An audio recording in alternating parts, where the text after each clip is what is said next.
before, this practice of observing the sense, observing the sense I am. Do you reckon is that quite compatible with Buddhist practice, or is it sort of going in a slightly different direction? Well, it's an upaya, so because what I wanted to do is really, like I am is a statement of presence, really. It's not even personal yet. Mm-hmm. Just on the practical level of the grammar, I am. It's a statement of presence, of being here. And then I am others, and then it starts going into the personal. So you be able to discern the difference between the function of the pronoun I as it becomes strongly identified with adjectives or other things. And so, like in Hinduism, they use I am a lot as a kind of mantra. But in terms of investigation of the fetters, I wanted to see what it's like to have this sense of I am, and so I just kept thinking it over and over and trying to how thinking I am, how the effects of that, and it is a sense of presence, of being present, which is fair enough. It's not like something wrong with it, but it is. And then it goes into I am better than you are, or I'm an American, you're Norwegian. Then it goes into, differentiating, approving, disapproving. I am is nothing but a statement, it's not about being better, worse, or whatever than anyone else. Or identity, I am an American, is it's like samot satya, it's conventional, fair enough. I have a passport and so forth, so that on the conventional level it's fair enough. But then the identity with that word, like I am an American, because if you keep observing, it has a certain kind of emotional, you feel something about it. Because you're conditioned, like I'm conditioned through that culture, my generation, very different from yours, I think. And it was, I was born in the 30s, so you're in a depression and a war and so forth, and the whole sense of being American was very patriotic, very powerful. But it was conditioned into consciousness. And being able to observe that, then I began to discern that which is aware of I am is not an I am, but it is what it is. I am is merely a linguistic convention. And, so in other languages it's something else, but so it's not like ultimately real, it's just a linguistic mechanism. But the sense of I, the sense of I tends to isolate me as if the reality of my life is this body and my life and my, it puts you always in as some kind of contrast with the external. It holds you in the egoistic form, and then you're educated and conditioned to function within that form, within that structure. So it is very limiting to have an ego. And it can be, even if I think I'm better than somebody, that's suffering. Or I'm not as good as everyone, is suffering. Or I'm the same as, in the scriptures they talk about. We're all the same, we're all just as good as, or superior or inferior. So that it's not about inferior, superior, or the same, but about language, thought, conceiving into words, and then the critical attitudes that come from that. Because inevitably, say, this is better, this is a glass, and this is a bottle, and so forth, and this is plastic, this is glass, and then we have our views of plastic. In England they think plastic they say plastic always is a sneer, glass is all right. I mean, these are and you get to see your own biases and cultural assumptions. It's not to say that it's wrong to sneer at plastic, but to realize it is like this, and then comparing yourself, like the ego is very, like in American society, you're brought up in an egalitarian ideal that we're all equal, but it's the most competitive society you'll ever live in. You probably realized when you were there, all about competition, proving you're better than somebody else. So it's confusing. You got the ideal, everybody, we're all equal, and then compete with each other for, the winners. That's what we is held out to be, a winner, not a loser. Well, and these are cultural attitudes that we don't even choose. We acquire them through osmosis, through being born in that society where everybody thinks like that. And so then the feeling of I'm not as good, if I'm not winning, if I'm not the best, then I'm not very good. Because you tend to compare yourself with the best, and so then you're never going to. You might have moments where you can be the best, but you can't. It's unsustainable. You can't sustain the best. So, but language has its purpose, So we have to just discriminate. This is bigger and smaller, and this is blue, and this is red. And there's nothing, not denying the practical validity of language and critical mind, but when we're attached to that function, then we're blinded by it. We're always comparing things with ideals and with what we think is the best and the worst, and the fears that come, emotional fears of failure. Like with men, there's a tremendous fear of being a failure, because the ideal is to be a winner, and to be accepted, to be liked in the society, not to be persecuted or rejected by society. We don't fear rejection.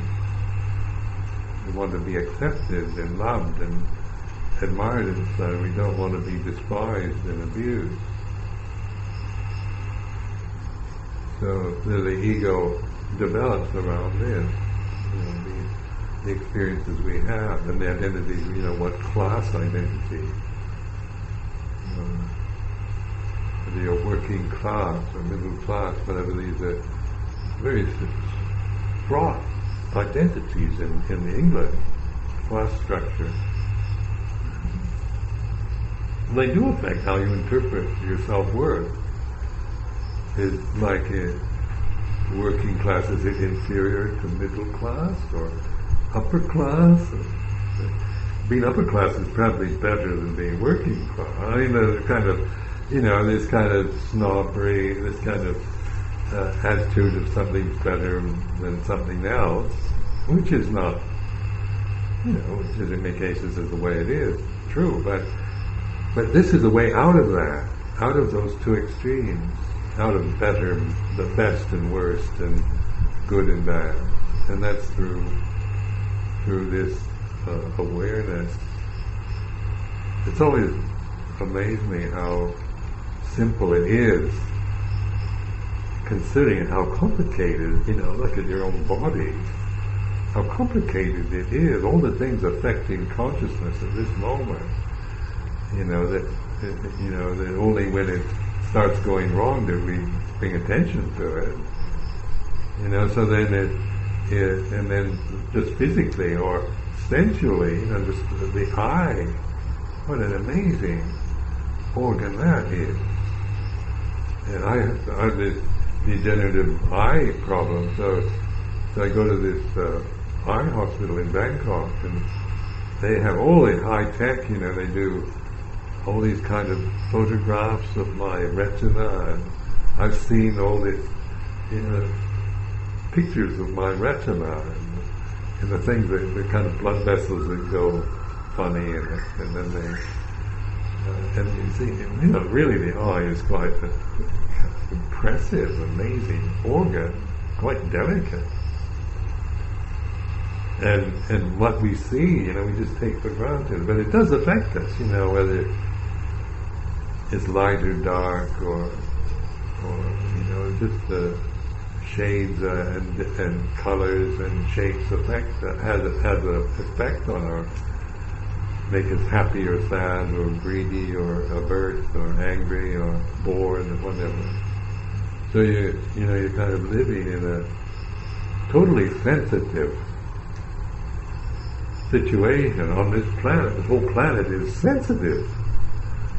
So it seems like a trap. How can you get outside the power of this planet, the weather, and the physical body?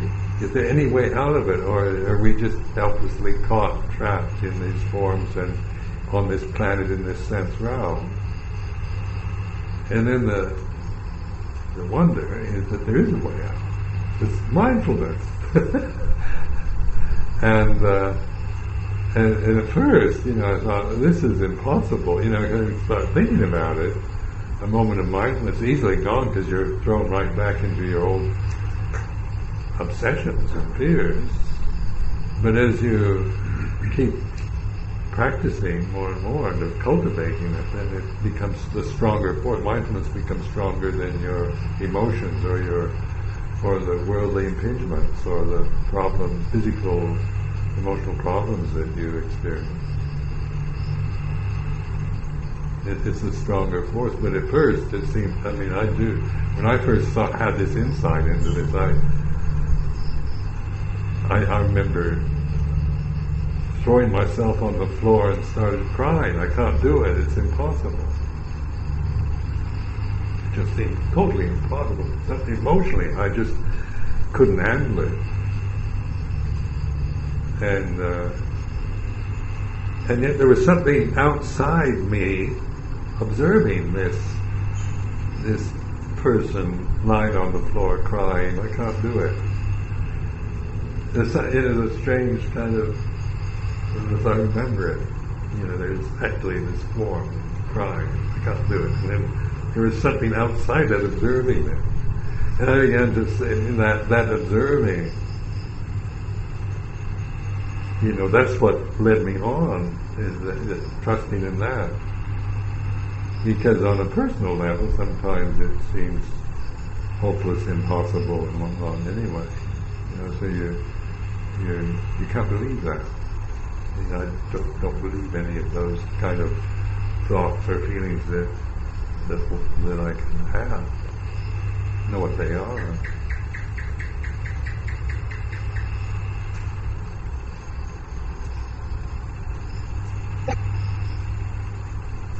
And then, I found,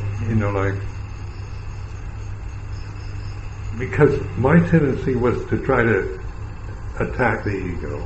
I don't want an ego. I have certain egotistical tendencies that I don't like about myself at all. There's not emotional habits and assumptions on a personal level that the critical side of me doesn't like about me as a person. So I thought I can't just get rid of my ego, because that comes from this desire to get rid of something. But But sakyaditi then became more of a useful term as a fetter, because I had to put it into a practical use. What do I mean by that? Not just Pali dictionary, but in a practical situation. And so I deliberately started using my ego and listening to it